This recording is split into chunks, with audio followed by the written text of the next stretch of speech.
Warga negara Rusia yang diduga merampok dan menculik turis Ukraina berinisial I berhasil ditangkap polisi.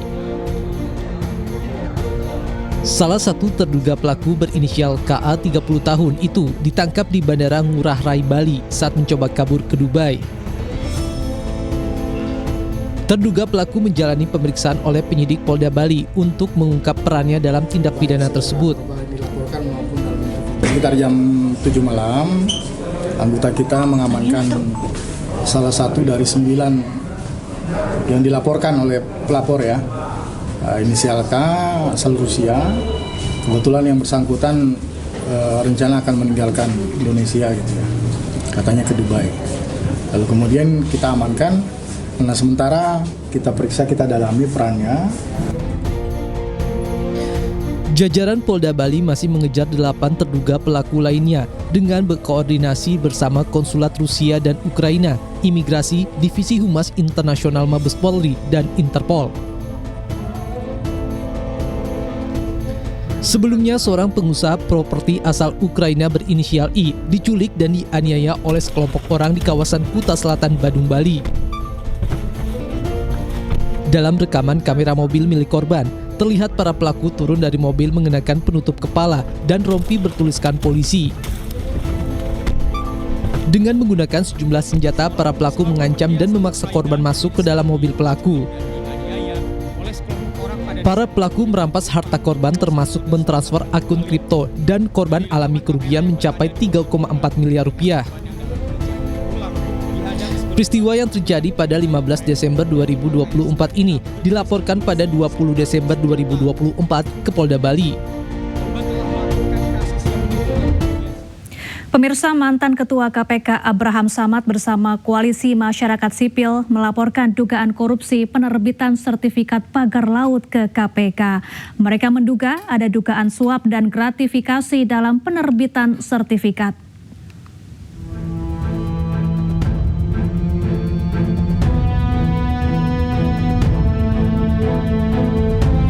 Koalisi Masyarakat Sipil melaporkan dugaan korupsi penerbitan sertifikat pagar laut di Tangerang, Banten ke Komisi Pemberantasan Korupsi. Beberapa tokoh dalam koalisi ini diantaranya mantan Ketua KPK Abraham Samad, aktivis sekaligus mantan Sekretaris BUMN Said Didu, Ketua PBHI Julius Ibrani, dan sejumlah aktivis lainnya. Mereka menduga ada suap menyuap dan gratifikasi dalam penerbitan sertifikat hak guna bangunan maupun hak milik pagar laut. Adapun pihak-pihak yang menjadi terlapor mulai dari pemilik Agung Sedayu Group Sugianto Kusuma alias Aguan hingga Presiden ke-7 Republik Indonesia Joko Widodo.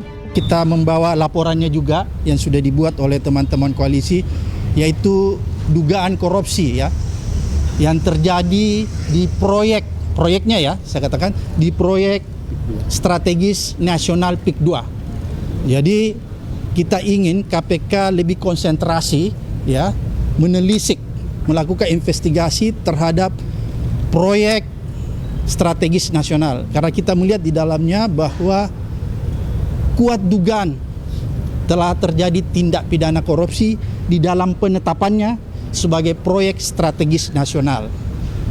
Karena KPK punya kewenangan untuk melakukan pemeriksaan terhadap penyelenggara negara, baik yang ada di tingkat daerah maupun yang ada di tingkat pusat.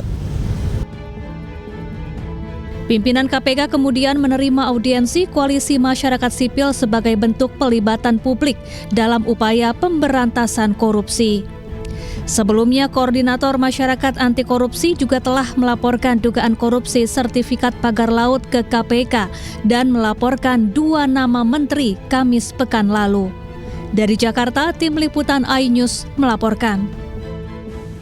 Bareskrim Polri siapkan pasal untuk terduga pelaku pemalsuan sertifikat hak guna bangunan terkait kasus pagar laut sepanjang 30,16 km di kawasan Paku Haji, Tangerang, Banten.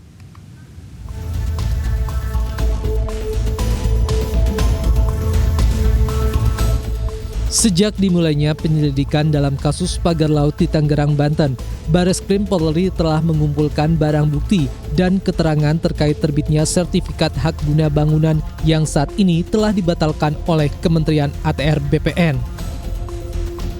Ditemui di Mabes Polri pada Jumat sore, Dirtipidum Bareskrim Polri Brigjen Pol Juhandani Raharjo Puro mengatakan pihaknya telah menyiapkan beberapa pasal dalam kasus ini, yaitu pasal pemalsuan surat, keterangan palsu, penyalahgunaan wewenang, dan tindak pidana pencucian uang. Saat ini kami sudah melaksanakan penyelidikan dan semoga kita bisa mengungkap apakah ini juga merupakan tindak pidana yang kami duga, yaitu dalam hal ini kami sudah menyiapkan ataupun dugaan terkait pasal 263 KUHP, kemudian pasal 264 KUHP, dan kami juga menerapkan undang-undang pencucian uang.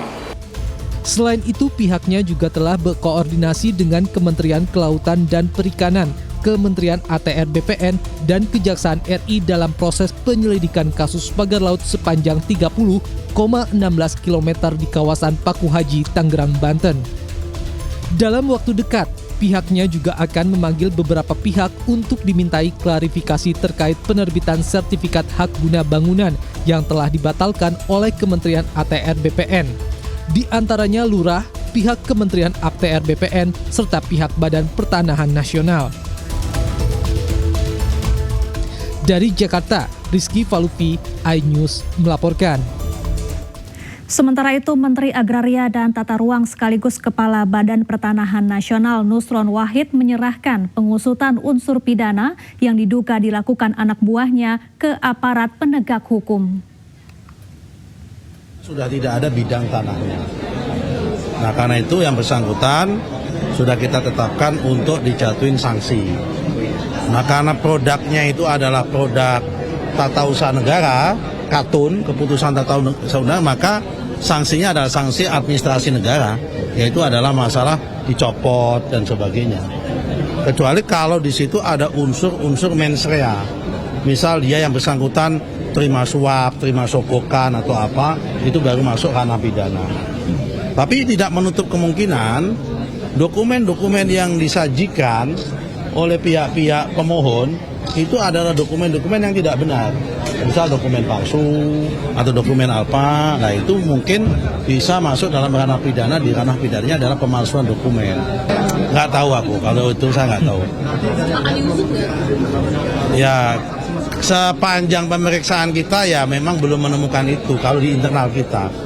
Tapi kalau masalah suap dan tindak pidana yang lain kan sebetulnya itu bukan lagi kewenangan kementerian, itu kewenangan APH kan. Bisa di polisi, bisa di kejaksaan, dan mereka APH hari ini sudah ongoing jalan.